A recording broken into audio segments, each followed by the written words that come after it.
Oh boy. So I thought this would be an interesting one to react to. Plus, Nathaniel recommended I give it a shot and react to it as well. So, for those who haven't followed me, or, my friends, Icky Gabe Peels, well, Icky goes by, a few names since he does have multiple personalities, just as a side note. So they been following DSP for a while, as in, DSP is one of the biggest lolcows ever to exist on the internet and on YouTube in general. The man has been around since 2006, 2008, and somehow is still kicking and breathing on the internet for some way or another. The man's basically immortal at this point online. No matter what, he survives through everything. At this point, he can survive through any internet apocalypse at this point. So we came up with a good nickname for him called Pixio, just as a ring or two, and it fits well because this man is like. This man's a cockroach. He can, no matter how much you stomp him, he'll always come back in some way or another. But yeah, so Nathaniel said I give it a shot and react to the internal downfall of DarkSydePhil by June the King. Because June the King, apparently, I've come across a video here and there, but he's been known to actually make videos fluently on DSP from what I've been told. Browsing through his channel, from what I've seen anyway. I haven't scrolled through much of it at the moment, but this is what I usually get. Oh, so well, actually no, I'm wrong. So he is a guy who does commentary and does rise and falls of a lot of internet personalities here. I see LTG, I see Pro Jared, and I see a few others. There's Wings of Redemption and Boogie298. Oh, Review Tech USA, another one. Yeah, and the Completionist. And oh yeah, that's right. I did see his video on the collapse of Rooster Teeth. That is one I did want to react to. I just had that in the back of my mind and just totally forgot about it. Anyways, yeah. Well, those are just a few examples of the videos he's done. So it looks like I was wrong, but yeah, I was wondering why this was so familiar beforehand. Because besides from that, his Rooster Teeth one, I think he has done GSP videos in the past, from what Nathaniel has told me. So it wasn't too much of a surprise. But anyways, this I wanted to give a shot. It'd be a unique one to react to. However, I will point this out. This video is 3 hours and 42 minutes long. So I'm not gonna watch it all in one sitting, of course. So what I'm gonna do, to save everyone that trouble, I'm gonna split this reaction to this video in multiple parts, just to make things easier for everyone, and split it into a few parts. So I'm gonna react to a good portion of it here, and then in the next one I'll go off from where I left off to get a decent amount in, and just make it probably like, excuse me, 3 or 4 parts maybe, depending on how much of the footage I watch from each video, from each recording session for it. So, but here we go. Let's see if this is a good one to react to. Let me know what you think of me reacting to this and splitting into multiple parts. And for other suggestions, for future reference, I'm willing to take suggestions, if any. So yeah. Well, in any case, I'm gonna finally shut up and get to this 3 hour and 40 minute documentary on DarkSydePhil. Anyways, reaction time. DarkSydePhil is a game creator and former fighting game aficionado that has existed in the online realm for over 2 decades. He has Yeah, that's much I know about too. And the fact that he actually sucks at fighting games. And from what I've been told, the only good thing he's good at is Street Fighter, but he's only decent. If he were to be in a tournament, he'd be knocked down in the first round, from what I've been told. In the inception of Let's Plays, but has hardly evolved alongside them. Where most creators benefit from their window of fame, Phil, through insane spending habits, has almost nothing to show for it. It was only in 2020 that he filed for Chapter 7 bankruptcy. I did hear about this. I did hear about this when I watched Ricada's stream on this, and it's still crazy that his Chapter 7 went through. No matter what, he has some stupid luck with this stuff. I'll never understand it. And somehow he always survives in some way. Yeah, I'll never forget that recording phone call. Yeah, all my video game and consoles are all business related. It just blew my mind, man. The documents revealed his situation being even more insane than previously thought, due to his off-putting nature in that he will belittle his audience members while simultaneously petitioning them for donations. I need the money to pay bills, and I need the money to do regular day-to-day shit. Lie about his And mind you, I just like to point this out there. I am also a Let's Player too. I have my own Let's Play channel called Vic Plays. If you want to go check that out, I'll leave it in the description down below. I'm currently uploading my playthrough of Jedi Survivor at the moment.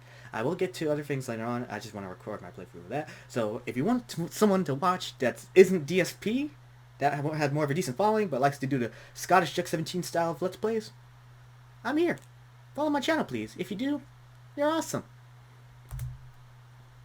finances and inaccurately portray criticisms against him, he has few allies left. Content creators, large, small, new, and old, avoid him. I like the... Wait, hold up. Let me go back to that one real quick. He has few allies left. Yeah. Content creators... I was going to say, DSP tries it, memology. I was about to say, and this... I can't tell who that is for a second. That almost looks like this... If that's supposed to be DSP or someone else, that almost looks like a mix of DSP fused with Dan Schneider, the Nickelodeon producer. That's where I get this feeling from. If anyone's ever seen that, can see the resemblance. It does look like a fusion of these guys together. I don't know why, I just get that.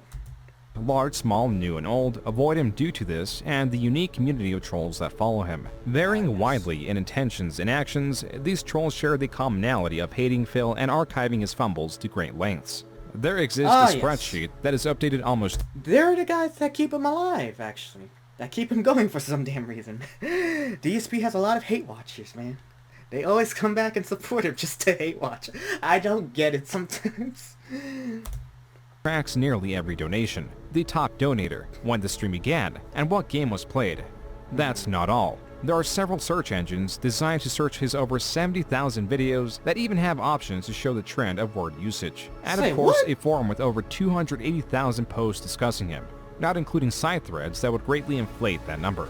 While Phil is covered to great lengths, information is hardly ever centralized or easily consumed, prompting the creation of reasonably shorter videos dissecting different elements of his life. This video, perhaps unreasonably so, will attempt to tackle it all. Please do! I mean, it's gonna be 3 hours and 42 minutes, so by all means, be sure to tell us everything here in this one. Look, being on the internet since like 2006, 2008, oh my god, man. There's a lot to unpack here. I'm gonna get a huge education history from this one video, aren't I? Mind you, I do know who DSP is. Don't know too much about him, but I do know who he is. I just know he's one of the biggest lolcows out there, and that he has a lot of hate watchers. But I didn't know there was this much dedication into his hate. The dark side. What was the Japanese commercial? To the US population at large, November 8th, 1998 was a normal day. And also the year I was born, but I was born a few months before November, in July. 20-year-old Alex Vaya, the American fighting game champion, it was anything but. For the first time ever, the fledgling American fighting game scene was going head-to-head with the somewhat matured Japanese scene that had more financial backing, production and the coverage, and tempering than the Americans. The Japanese champion, Vaya's opposition, was the 16-year-old Daigo, who had flown out to Japan to make history. The game, Street Fighter III Alpha, was the medium.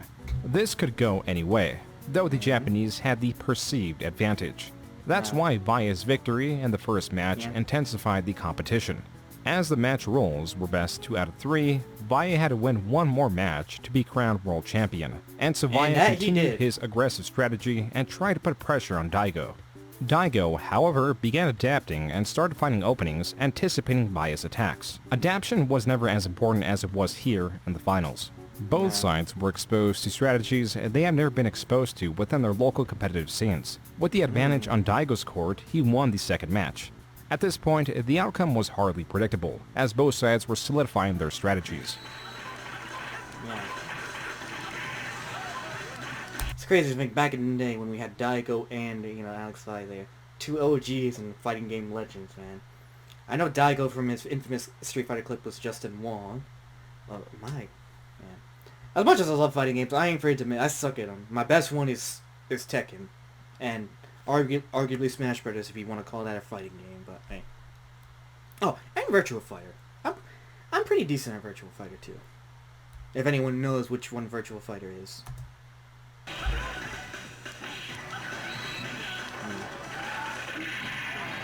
ついに日本チャンピオン梅原君が世界一の座に輝いた。 So, Daigo had won and become the world champion of the fighting game community, projecting Japan's strength and their competitors as fierce. So It where's was this historical leading up to moments DSP such here? as these that emboldened new players to join the competitive environment that had only seen growth. So I'm guessing that's where Phil stepped into the picture here after this. Realistically, the only way one could compete is to join their local arcade scene, if they offered a competitive environment at all. While online play was non-existent, the internet did tend to the community by allowing a quick, cheap, accessible way to promote local or grand-scale events. One of these involved an 18-year-old Phil Burnell. Wait, that's DSP? Hold up. Go back here for me. Or grand-scale events. One of these involved an 18-year-old Phil Burnell. Oh, that was him. Oh, damn. Damn, DSP, you really let yourself go. And you look like you'd be more of a decent person back then. I might be wrong about that part, though. Let's see. So that's where his influence grew. From, you know, of course, back then was Daigo and Alex in Street Fighter back in the late 90s. Makes sense. I think that's what I heard correctly. That's where he got his start in, you know, in gaming.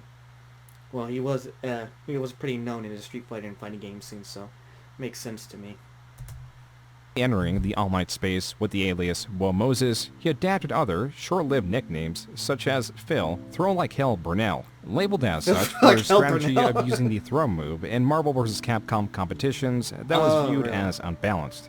Quote, everybody said that my victory was so quote-unquote cheap, and that I had no skill, unquote. I mean, when you do that, yeah, you're bound to have people tell you that. If you use any cheap tactic like that, that's really unbalanced. Yeah, and people still do that to this day in fighting games. So.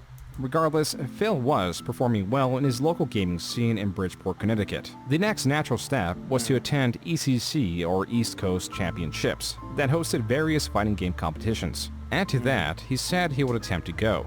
Phil had experience attained through many years spent visiting his local arcades, an experience that would otherwise be described as a fruitless pastime.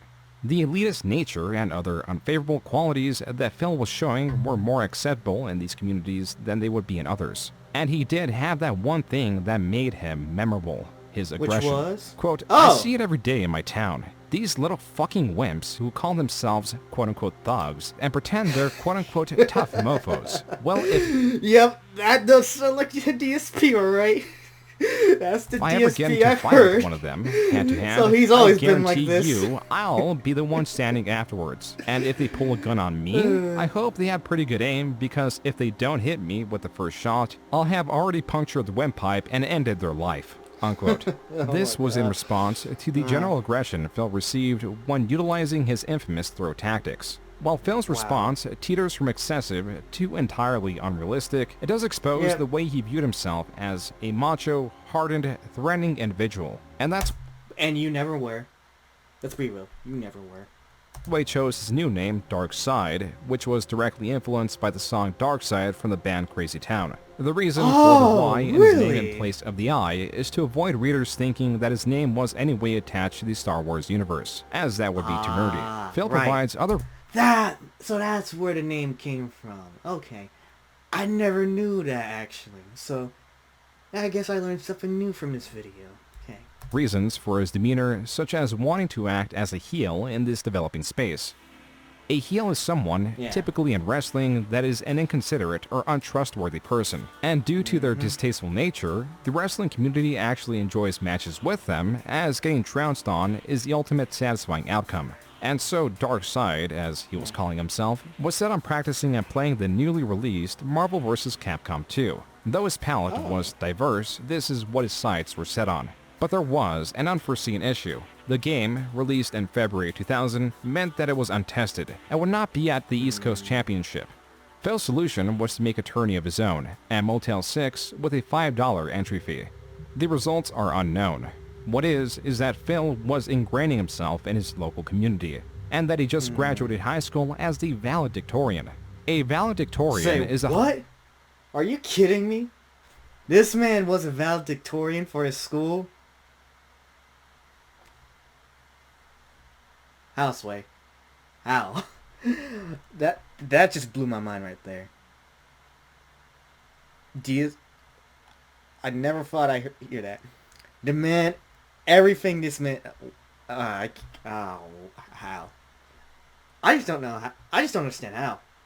Everything from his personality so far, but jeez, man. highest ranking student of a school's graduating class, the bestowment of such a title opened doors of opportunity. Ivy League colleges were in his purview, but he wasn't in theirs. Yale rejected me, Harvard rejected me. There were 3 of them. I can't even remember what the third one was, but every Ivy League school that I applied to said, no. When you want to know why they rejected me, it's this simple. Because I'm a white male. Where there is Phil Burnell, there are bound to be inconsistencies and lies. Here he states that it was because he was not racially diverse enough as a reason for not getting in, then later flips the excuse. I'd imagine Just that's off not of the that reason. premise, it wasn't my extracurriculars, it wasn't my academics, it was based off the fact that I wasn't a rich white person. Another reason Phil I don't provides think for so. not getting in is that he signed up for financial aid, which he claims triggered an immediate rejection from the Ivy League schools. Okay, yeah, no, I think that's bullshit. I think even from the Ivy League schools, people still use financial aid to get into these schools. Whatever the case, his future had more potential than most.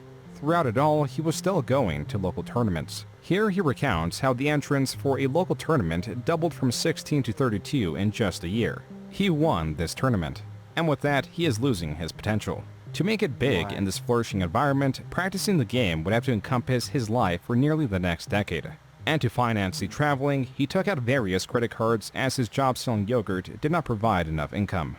Oh, of course. Selling yogurt wouldn't make much of a living for you to do this much, especially if you want to travel to tournaments.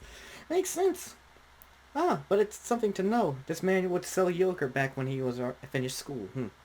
Interesting. I totally see him doing a deadbeat job like that. And then again, most of us do when finishing high school and trying to go through college. Evo 2K4, the fighting game championship.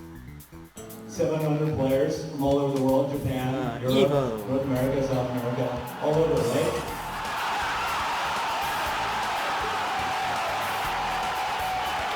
Yep, there's the famous clip. There's insane competition in the fighting game community, especially from Japan nowadays, and it's like a, you know, who cares about the flash? You can leave the flash there, but make sure the gameplay is solid. No more stupid additions.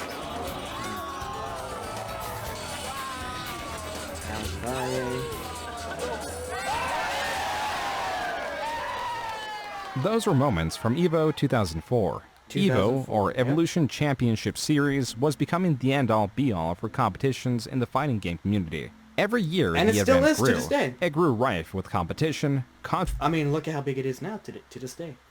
It's gotten like, I can't even count how many people go there. I wish I could go. Maybe someday I will, just don't know when, considering how many other events and conventions I usually go to. Usually throughout the year. diversity, and of course, increased attendance of DarkSydePhil. East Coast versus West Attendance of Coast. DSP.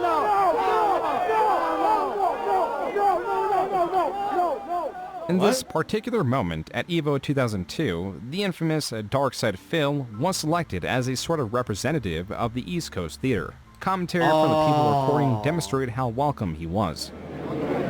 Phil, you are not East Coast, please. Oh, damn. Alright, attention all people. As much as Phil promoted his ability, when it came to EVO, the player base was at an entirely different level than he was used to. Losses here were common, and people did not take kindly to his hostility online where he would physically threaten his opposition. I was the guy Of who always course. talked shit. I was the guy who always was like, man, don't get in my face at a tournament. I will fuck you up. I will throw but in the you couldn't trash back can. it up, I will- could you? know, you? I used to do that. But in person, that was a Used to. different I'm story. pretty sure I feel like he would still do that online, to this he day, would, wouldn't you? You know, he would freaking, run his flap and post a lot, and respond to everything, but when you see him at the tournaments, he just sits there, he's not doing nothing.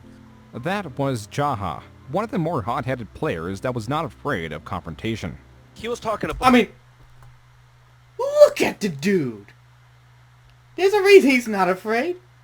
It looks like he can fuck up most people who would confront him. Jaha, one of the more hot-headed players that was not afraid of confrontation.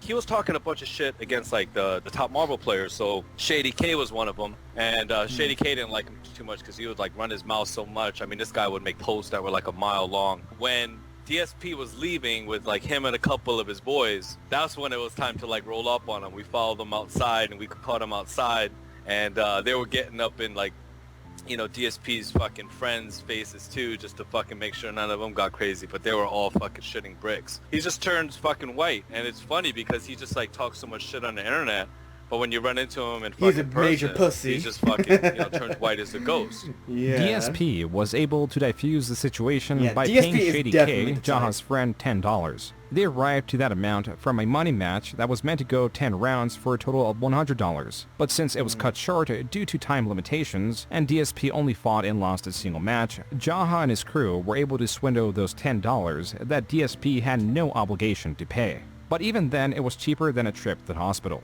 As for the forums, or the medium DSP would unleash his threats, Shoryuken.com, or SRK for short, is named after a popular move in Street Fighter. Yep. DSP famous continued to Shoryuken. expand his character, adding the tagline, the King of Hate.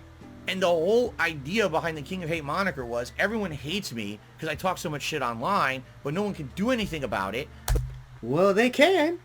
If they confront you in person. They totally could. Look at the story you just heard about with you and Jaha. You panicked, you got scared like a little bitch. And then you gave him his money to be like, don't fuck me up, please. Perfect example. Because in person, I could hold up my end of the shit talking and win. I understand you got something No, you you want to say about the DSP.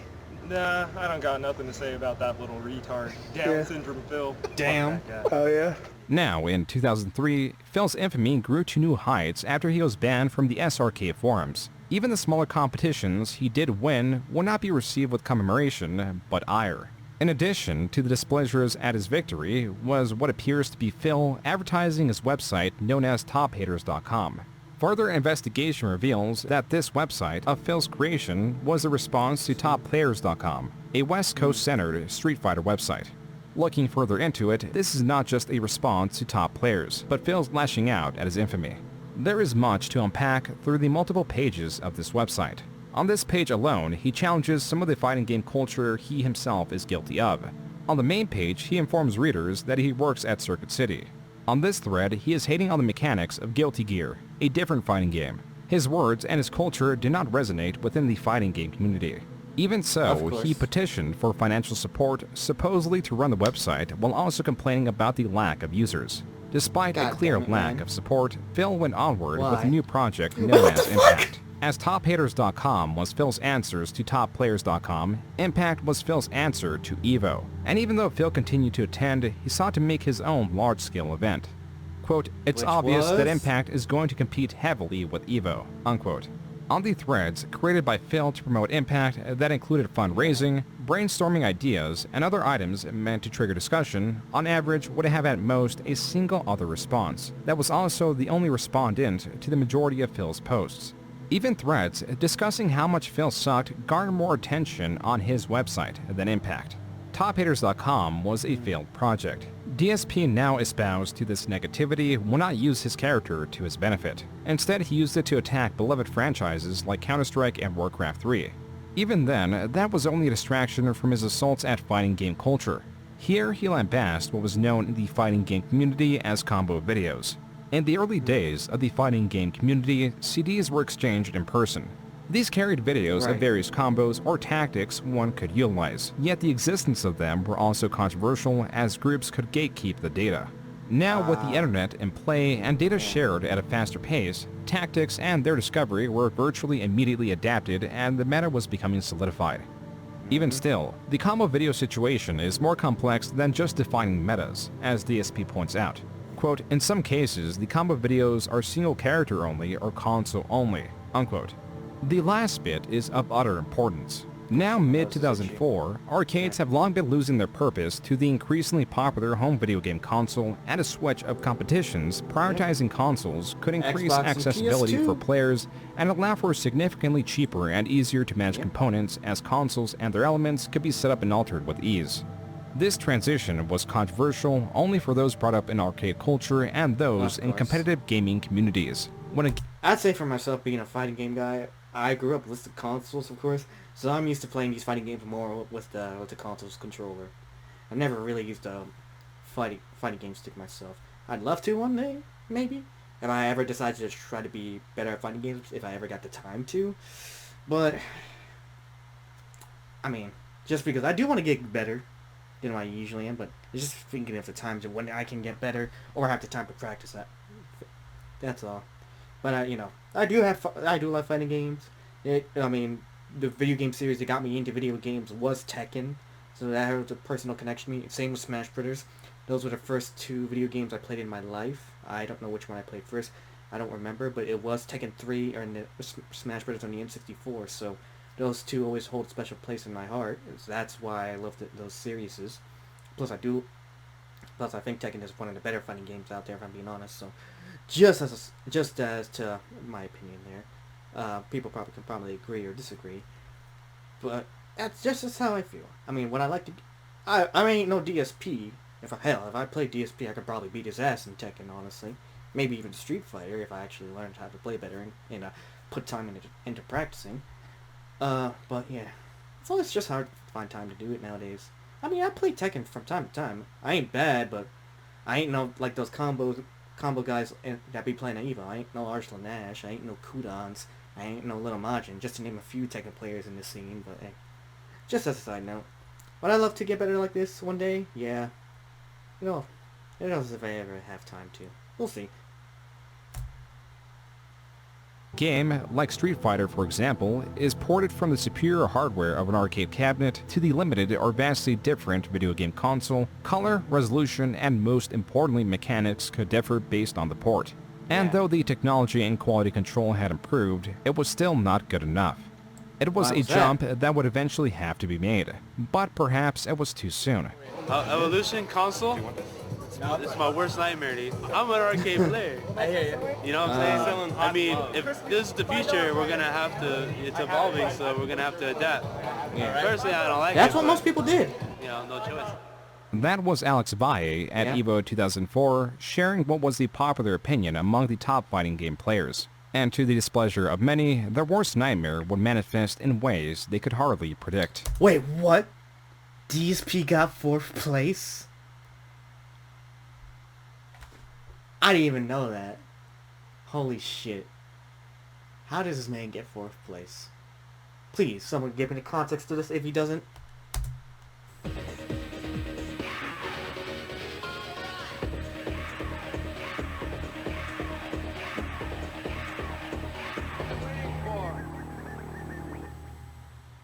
EVO 2005 would live in infamy for its decision to use the PlayStation port of Street Fighter II Turbo and the outcome of the matches. Both would receive protest in one way or another. In 2005, I think it was, the 3 of you were absent from ST Top 8. What happened that year? When you play Bison and you hit a Fierce Flame and it only goes like 20% of the screen, you got a problem with the game. And you got some idiot named DSP who's a total piece of shit, by the way. I like to get that on YouTube. But this guy thought he was hot shit because he beat me and Choi in a game that was like, it's like fucking Neo Geo conversion of Street Fighter or some crap, dude. First of all, I have to bring this up. Alex Valle did not enter this tournament. He claimed he was busy and he couldn't show up. Bullshit. He was like, oh, I'm protesting EVO because they're not holding Arcade Super Turbo. I don't want to enter or whatever, right? Yet he was still there, but he didn't enter. He did not enter the tournament. I'm going to name some names. I mean, he already said his feelings about consoles. Consoles aren't the same as, the console ports aren't the same as, with the arcade versions. Now, people who I played and beat that day in the Super Turbo for the PS1 that you might be like, what the fuck? Jason Wilson, Mike Watson. Pretty sure I played John Choi and I beat him too. DSP at EVO 2005 surged in the ranks for Street Fighter II Turbo, a feat that was achieved through a superior knowledge of the game. During that period of time, I learned some major differences about the game, including the fact that some characters were different sizes. They weren't as tall or as short as they were supposed to be, and they had different hitboxes. I found out certain characters did different stun amounts than they did in Arcade Super Turbo. I found out that one of my characters, Vega, was incredibly easy to do these complex combos with, which actually was harder to do in the arcade version of the game. The beauty of... See, you see what he said there? Harder in the arcade version. That tells me a lot. The only reason this man was better at the console, at the Street Fighter 2 Turbo for this tournament probably, because when they played the console version, it was much easier for him. That's probably why. And the man thought he was hot shit because, as I'm pretty sure I just saw the screenshot earlier, he ended up getting 4th place. Phil's achievement, and now beating all of his American opponents in EVO 2005, is that he touts his knowledge as a fair advantage. But when he goes up against the Japanese players who also dedicated themselves to the port without protest, he changes his tone. So now I was in the position, boom, if I win like 1 to 2 more matches, I could win the whole event. And then my final match in the tournament was against Tokido, who picked a mirror. We did a mirror match of Vega. And he knew a few things about Vega that I didn't about the mirror match. And just because he knew those few things, he got the jump on me. And I remember distinctly making 1 to 2 major blunders that people were like, why did he do that? I don't know. You know, I was on the stage. I was playing in front of 1,000 or 2 people. And I was, you know, I fucked up, I admit. He beat me. And so what ended up happening, I got 4th place. The top 3 places were all Japanese players. DSP had ranked 4 at EVO 2005 for Street Fighter 2 Turbo, and used these statistics to state that he was a top American player. The more he will promote this, the more he'll be scrutinized for the details around his victory. What's more, the details about his life outside of the fighting game community were less savory. I had to leave that other job, and as I told you, to go to EVO 2005, I had racked up my credit card bills like sky high. I owed a ton of credit card debt. With more debt accrued, Phil moved back in with his parents and was working a job at Best Buy. Here he was living off the high of his new title. Perhaps unrecognized and unvaluable to the population at large, that was not the case for his local competitive environment that were in awe of Phil's achievement. One day, my friend Tony, who mostly we were known for playing Marvel vs. Capcom 2 and Capcom vs. SNK 2 together, said, hey, I got a couple buddies who actually like Super Turbo, and obviously that's the game you're really good at. You want to go play with them? And this is the first time I ever met John Rambo. So this is probably between like 2005, 2006, I would guess. When I first met him, I felt like it was almost like a deer in headlights moment. Like, oh my God, this is a guy who just came back from EVO and played. So that's how he met John Rambo, coincidentally sharing the name of the action movie character, was becoming DSP's best friend. They shared an expansive list of... I remember, Peels and Nathaniel were telling me about this too. John Rambo being one of DSP's friends. So that's how he met him. Friends, as DSP continued to be revered in his local competitive environment. He was even allowed back on SRK and was helping run regional competitions. As now patterned, his investments into the fighting game community continued to hurt his finances. He was even fired from his job at Best Buy for using an employee discount to purchase equipment that would be used at East Coast Championships 2006. Now on unemployment, DSP's financial decisions became ever more reckless. For 2006 and 2007, I started traveling the country, playing in all what was considered qualifying tournaments for EVO, which was the big national finale. Think like there's qualifying games in any sport, and then there's the big finals, right? As I started attending all these qualifier tournaments, I was winning them. This is true, and this is footage of his victory at EVO East 2006.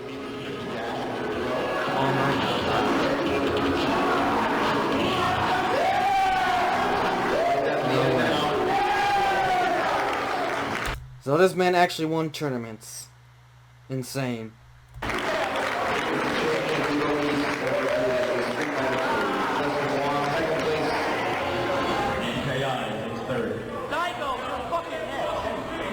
Oh my God, this man actually... Said Daigo's fucking next. Oh man, I'll be damned, he actually beat some people in these tournaments. That's fucking crazy. As neat as these victories were, traveling across the country when he already secured a high position in EVO meant that he was effectively wasting his money, as having more than one seat was pointless.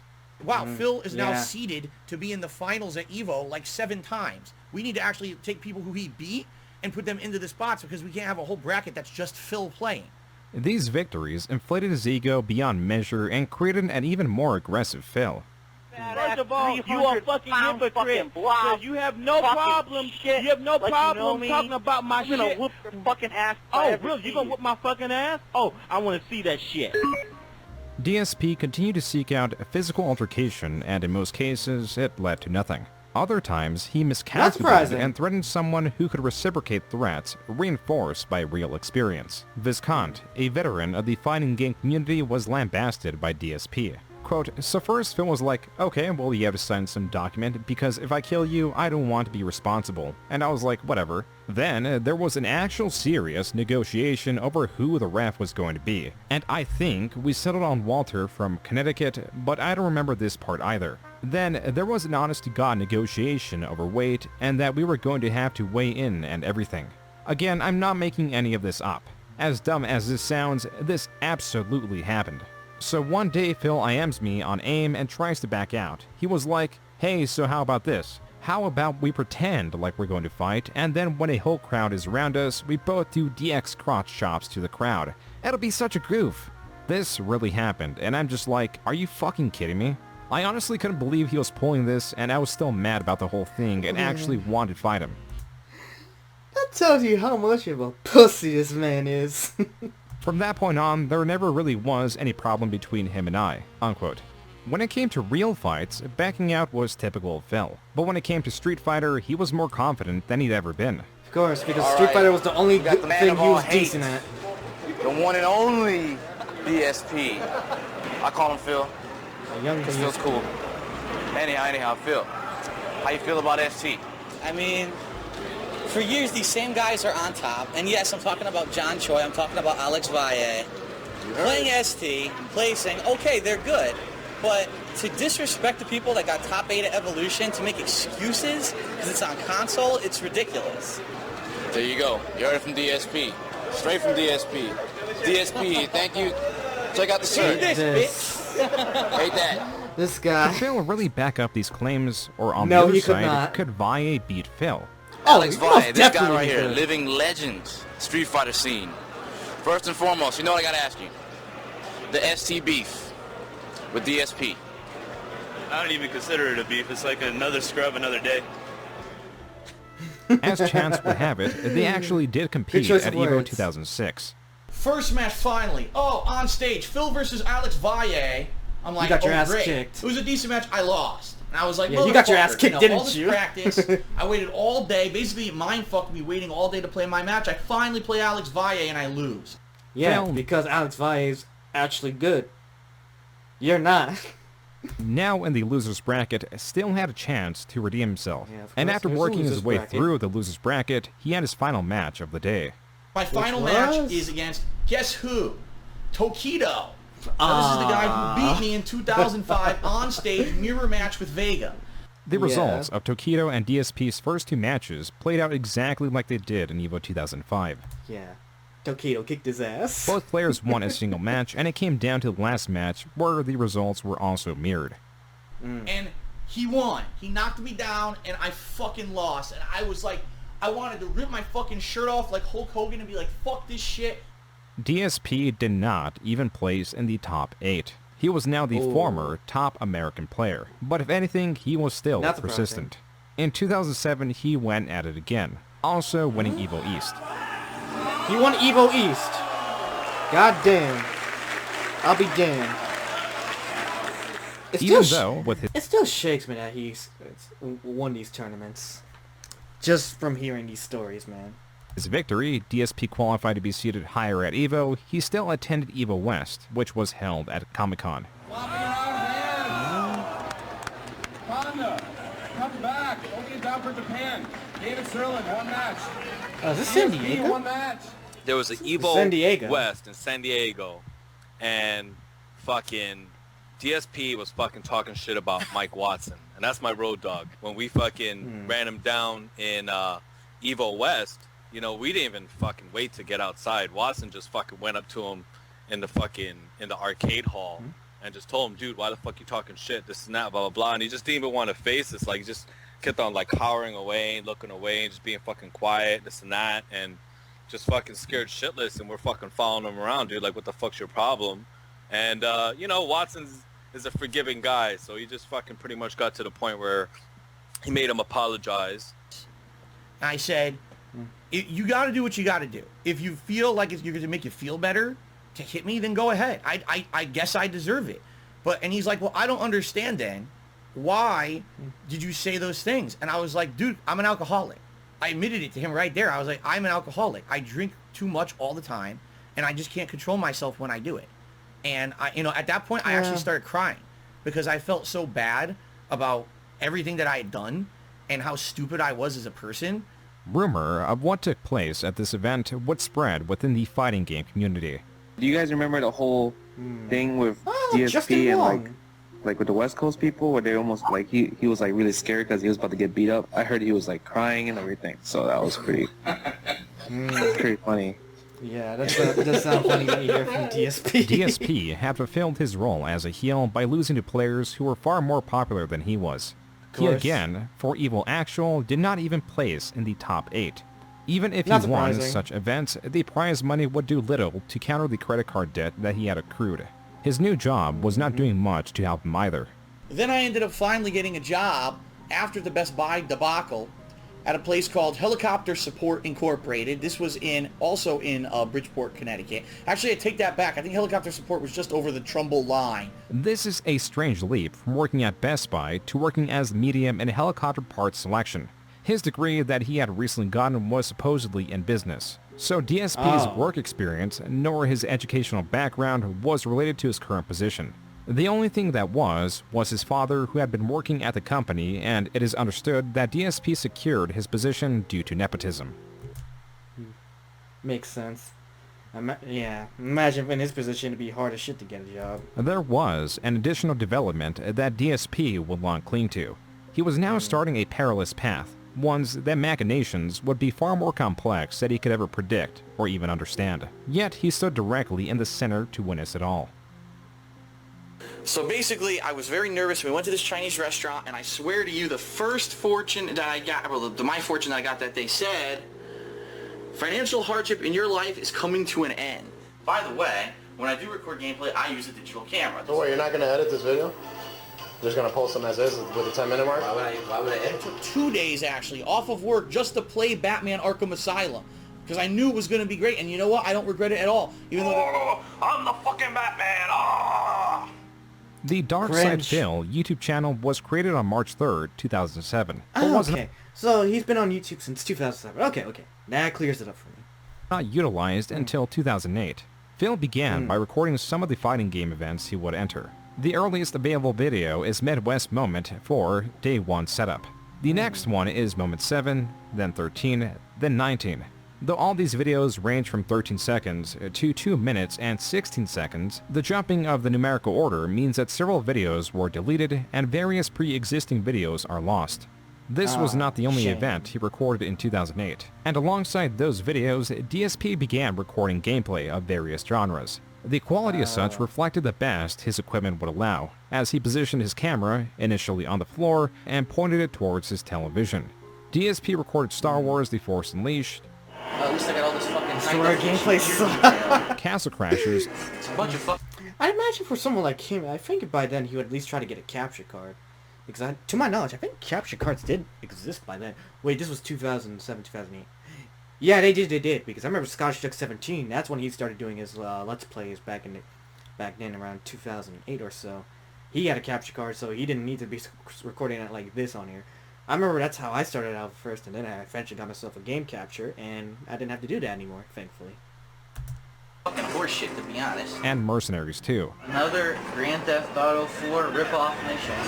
While the genres varied, the style of recording, the commentary, and the titling, in that he proclaimed the game sucked, provided some theming in a space that lacked cohesion.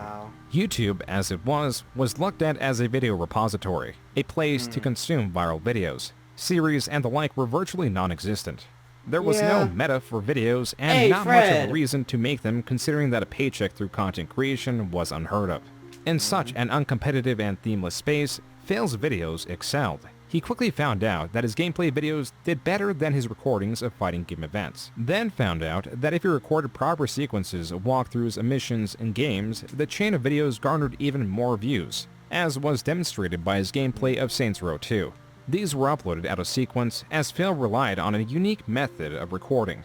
Instead of recording the entirety of his gameplay in one go that would create a single video file to chop into several parts, Phil subverted the need to edit his videos down below the required 10-minute mark that YouTube had by physically stopping the recording on his camera every couple minutes.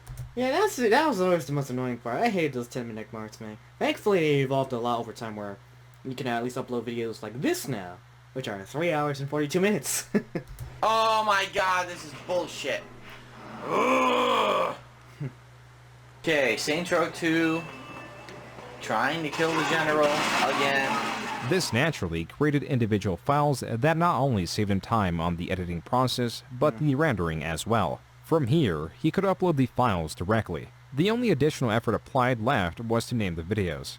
Though Phil, in late 2008, did commit himself to recording entire playthroughs of games full with his commentary, the sequence was still scrambled and parts were uploaded out of order. But by the time he began his Fallout 3 series, now adopting his role of what would be known as a Let's Player, he was finally correcting these errors and uploading a sequence. And I'm pretty sure he still does that too. The issue was not the sequence, but how much he was uploading.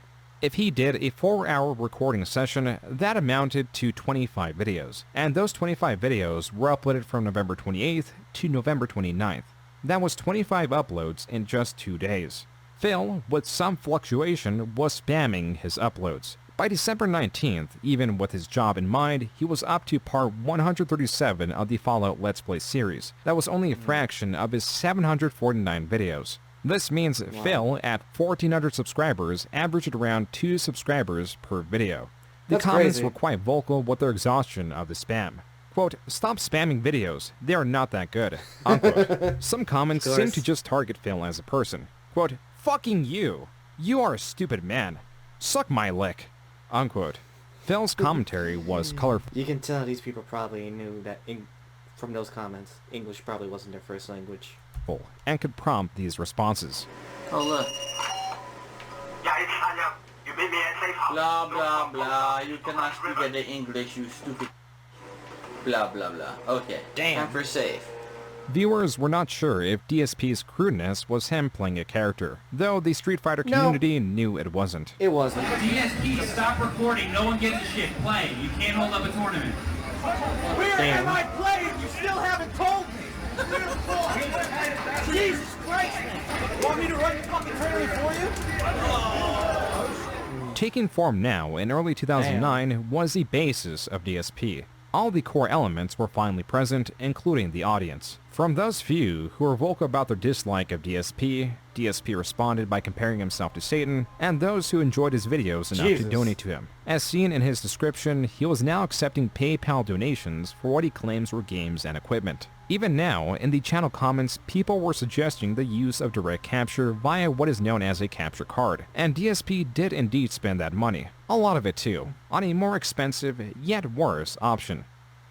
As you know, any donations that you send help me in the cost of games and equipment, especially this buying DLC of 2. Cost me a pretty hefty sum. So as these suggestions to how he can. That's why I waited until I got better financials to be able to do this stuff. Yeah, better setup. It's paying off now.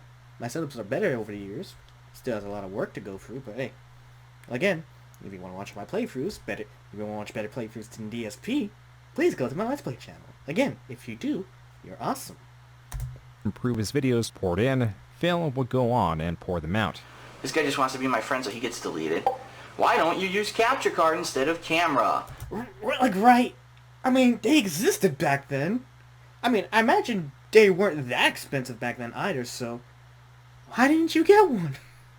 I don't get it. Scotch Duck 17 had one, and you don't at this point. I've already explained this 7,000 fucking times, because then I'd have to actually use a professional microphone, I'd have to record the voiceovers, I'd have to actually do video editing on every fucking video that I put up. So basically you were just being lazy then. Hell, even for me when I started recording my Let's Plays, I had to, sync in my recording audio with the gameplay and the timing, so at least I did that. Your ass was so lazy to do that? I put up like 30 a fucking day. Unless you want to fucking stay home and do that while I'm at work, I don't think that's gonna happen. So shut your fucking face. That, as would be understood, was DSP's long-winded way of saying it was because he did not want to put forth the effort to learn the technology, making it seem over-complex to an audience that knew very little about video creation. From here on, he would label his videos as HD, inherent from the camera and not the game as people would be actually searching for.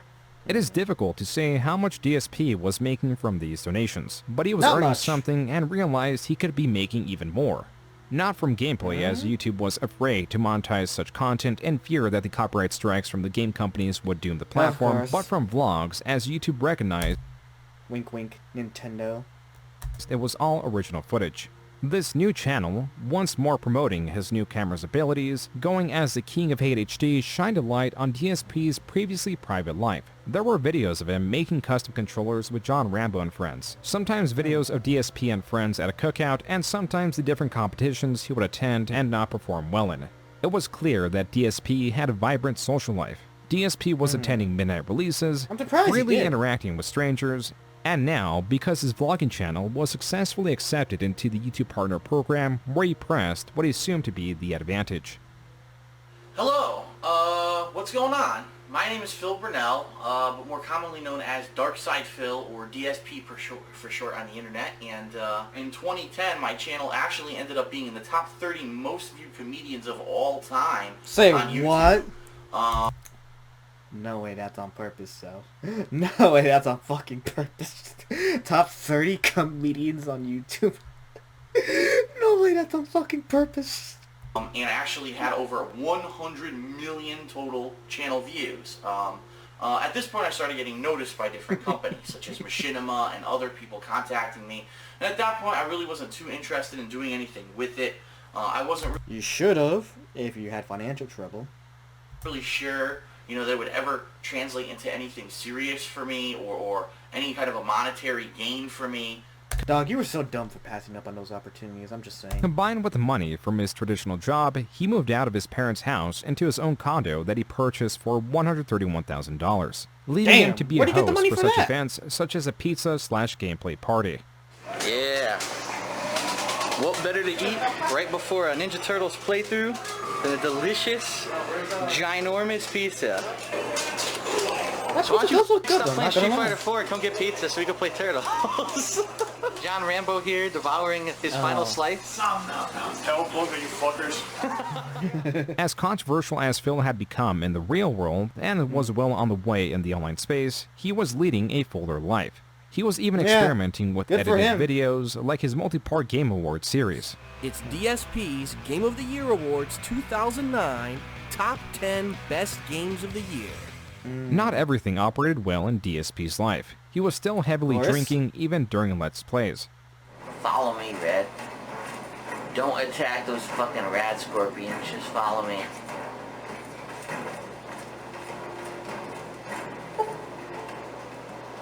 Red has died. What? Red has died. She didn't even get fucking hit. Now she's dead. What the fuck? As was normal, DSP fumbled through gameplay, regularly blaming the game for his shortcomings. Alcohol only amplified this. We may not look it, but every one of us is a trained... They both come in here.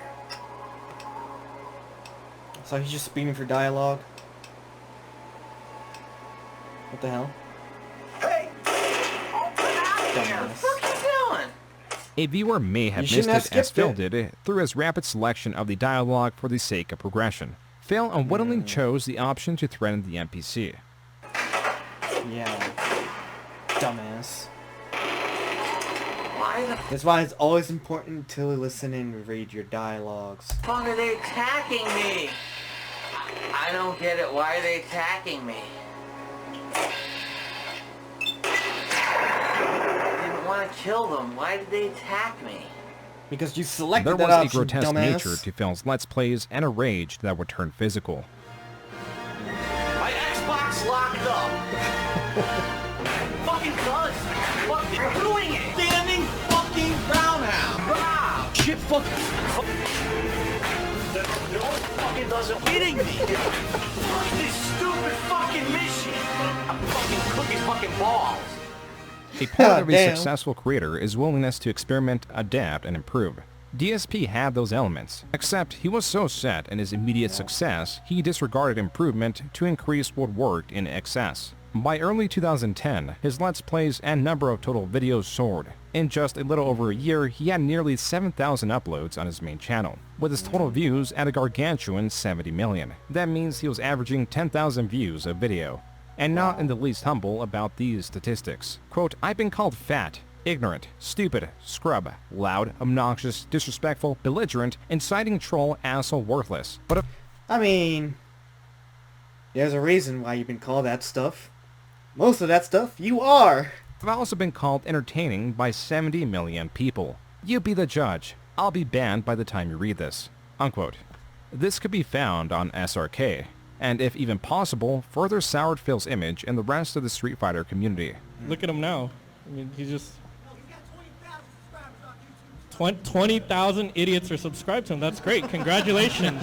Congratulations with your YouTube channel, and hope you enjoy your life, bro. I mean, it's a great victory. PlayStation 1 Super Turbo Champion. You take that to your grave, bro. Good luck. DSP was making enemies that he had never met. In 2009, he had a small run-in with Rockstar and Take-Two that took down 2 of his videos, as was commonplace, as all of Phil's videos ran the risk of scrutiny by these companies. However, Take-Two took it upon themselves to actually put a cease and desist order against YouTube, stating that they were not allowed to put up any of my gameplay footage, in particular because I had the cutscenes of the game in my footage. And then, in 2010, what appeared to be Ubisoft also struck Phil's channel to a severe degree. By April, the strikes continued at such a pace that his main channel, DarkSydePhil, was taken down. After sharing the news, it came out that the strikes were illegitimate and were possibly sent out by a disgruntled viewer. With the strikes resolved and the channel restored, Phil saw it fit to celebrate his channel's resurrection. Wow. And of course he's playing Christian's theme from WWE. You back, motherfuckers. Wow. That's right. That's right. They tried to take me down. They tried to get me off YouTube. They tried to shut me up. Fuck those motherfuckers. The king is back. That's right. As you can see, thank God, my channel, DarkSydePhil, has been restored on YouTube. So, awesome. This tactic would also become commonplace against Phil. As a response to the initial takedown, DSP made 2 additional channels, one for Street Fighter that was soon abandoned, and another for gaming going as DSP Gaming. This channel, for all intents and purposes, adopted the role of his main channel and will remain as such for the foreseeable future. At the time, as a host to gameplay videos, the channel's true purpose was to bring attention towards his vlogging channel, as that channel was monetized.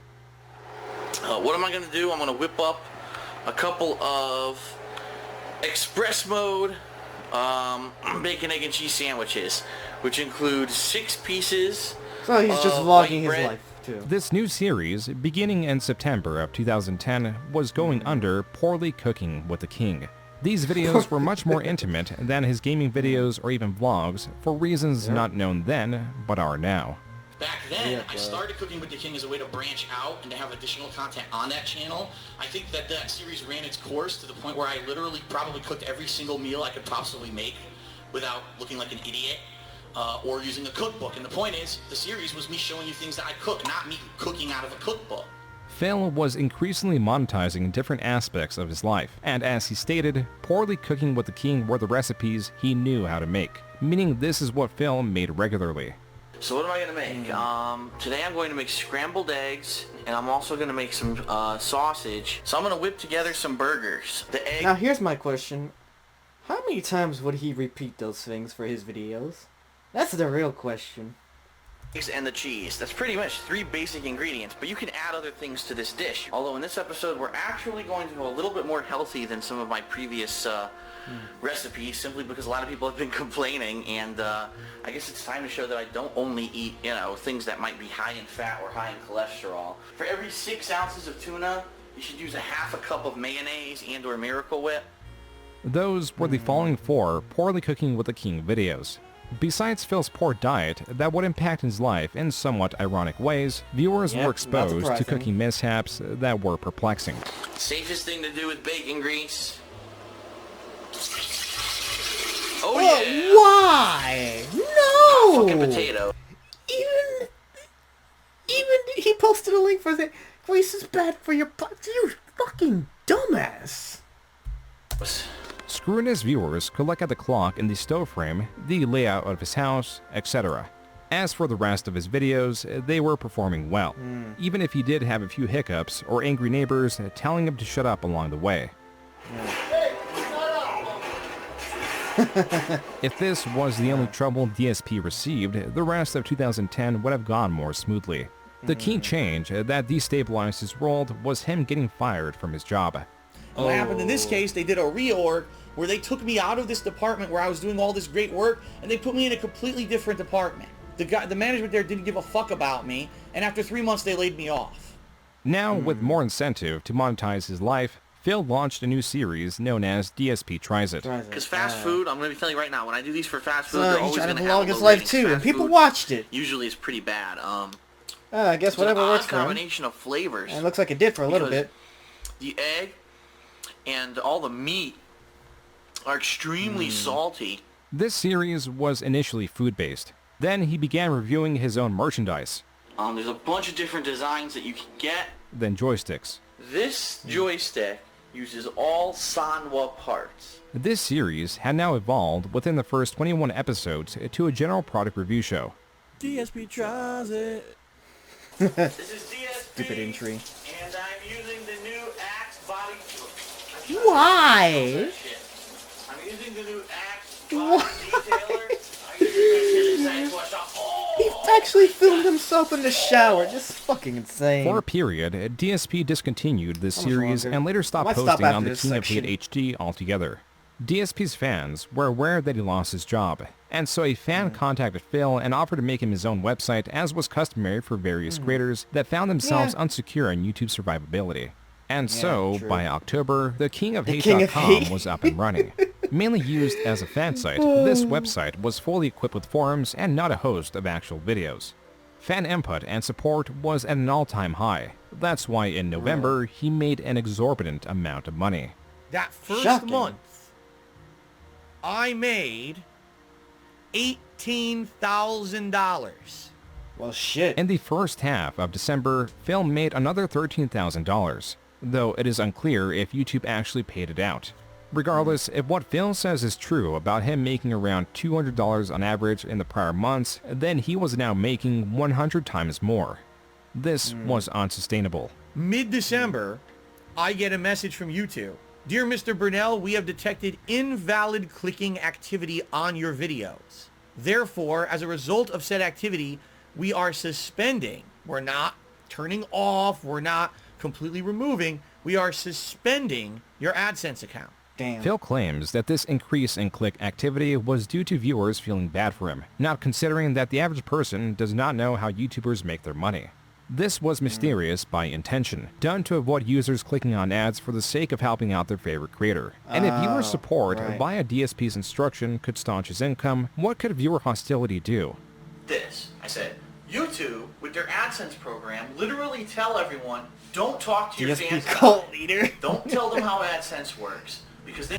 Is that a channel he made himself, or did someone make it for him? Because god damn, how many channels did this man create? You would incentivize them to do stuff and commit fraud, basically how much you guys participate with this channel, if you know what I mean. I'm not allowed to come out and just say, you know, how you can do that, but anyone who's accustomed to YouTube and how the partner channels work, I'm sure you understand what I'm saying.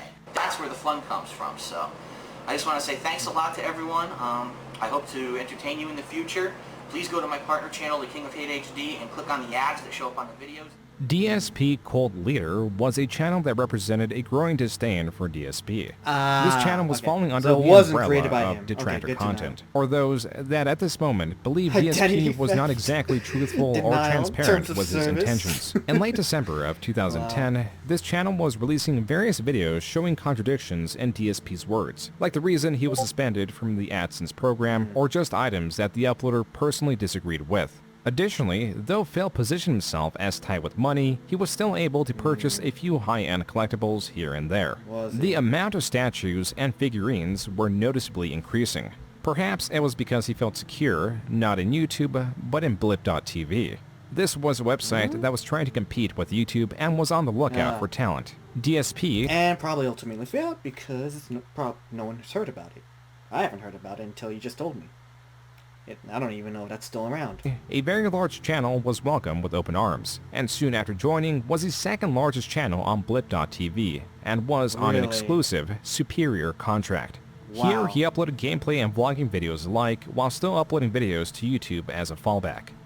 That's how DSP entered 2011. His attention split between two competing websites. In January, a demo for the upcoming highly anticipated game, Dead Space 2, was released to help build up hype. DSP was among those that downloaded it and among the few to record it. Wow. Oh, he sounds fun. Then, he was the sole creator that made the most controversial video that was not even related to the already controversial gameplay.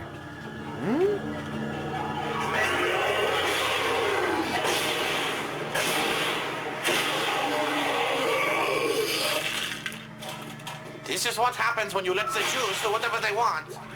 God damn it, You've let the man. Jews overrun space, and now look at this.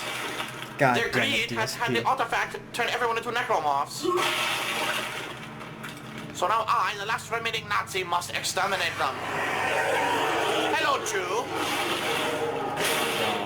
Phil, role-playing as the last surviving space Nazi, did not translate well to his audience Of course that quickly it reported didn't. his anti-Semitic Of course jokes. it didn't. Unlike YouTube, Blip.tv sought to purge Phil and banned him from the platform. Yeah, for making those dumbass impressions. What do you think was gonna happen when he played something to fucking Nazis? He was also, in essence, blacklisted from working with any existing creators on Blip. So for the third time in just 3 months, Phil had to restructure his job and figure out how to make money again. You know, Hutch, sorry, but obviously you've proven that you can't be mature about it. I sure as hell didn't go to your page to try to fucking flame your fans, so enjoy your block. You're no longer allowed to talk on any of my fucking videos. Wow. And then here we go, oh look, it's Hutch, and he sends me this giant fucking message. I told you I was done, you don't listen, so you're blocked. I don't ever want to hear from you again. Hutch, a gaming creator who worked for Machinima and held a lot of influence with the multi-channel network, had changed tones with DSP. Feeling sympathetic, and after a short back and forth through email, Hutch was able to pull some strings and get his channel partnered again. Not with YouTube directly, but through Machinima as the third party, therefore circumventing Phil's own suspended AdSense account. This was an increasing strategy where YouTube could negate its copyright fears by placing the responsibility on multi-channel networks like Machinima. In turn, they would be rewarded by reaping a portion of the ad revenue. So for the first time ever on YouTube, all of Phil's content could be monetized. In the background, there was one issue, or faction, Phil could not shake. Not even a day after getting partnered with Machinima, Not even a day after. I see this, I'm just like, insulting Machinima. This fucking ungrateful prick, man. prominent detractor channel, DSP Cult Leader, uploaded a video from the year prior where Phil denounced Machinima. You know, they're nice enough to go on my part. It was a year prior, okay. So you said fuck Machinima a year before, before coming to partner. That's good. That probably aged well, was that? Channel and watch those videos and click the ads and things like that. So all I have to really say is fuck you, Machinima. Mostly unfazed by these counter-narratives, Phil continued to upload copious amounts of now monetized content with newfound confidence. Yeah, if you can believe it, I'm living the dream, and you can only go up from here. Really? For a while, this was the case. In May of 2011, he had a $1,600 computer built by the same fans that created and were running his website. Phil was still going to fighting game events, though not as frequently, and if not clear already, he was making a decent amount of money. In the course of 8 months, Phil was cluttering all facets of his condo with collectibles or equally unessential items. His 2011 condo tour showcased how much his apartment had changed. On the walls, counters, even the floor, it does look like a major improvement, though. Not gonna lie. It was difficult to find a square foot of clear space. There was even an entire corner of his condo solely dedicated to the boxes of the items he had purchased. The density of items took space. Not just physical space, but also with the condo tour runtime that by part 3 saw Phil categorizing just segments of his small condo as to speed up the pace of the video. The first 3 parts had reached a total runtime of over 30 minutes, and this was hardly everything. Phil had covered the open space, or lack thereof, between his kitchen and living room.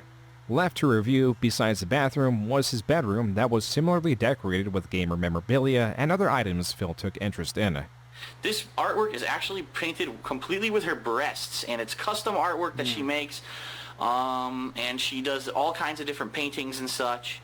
And I was actually thinking, this is so nice, it's so artistic looking, that if I do get an office next year, like I had talked about doing, that I may actually commission her to do a couple more paintings for the office. I thought that would be pretty cool. But you never got that On office, that did note, you? the only thing preventing Phil from stockpiling more was lack of space, which he sought to remedy.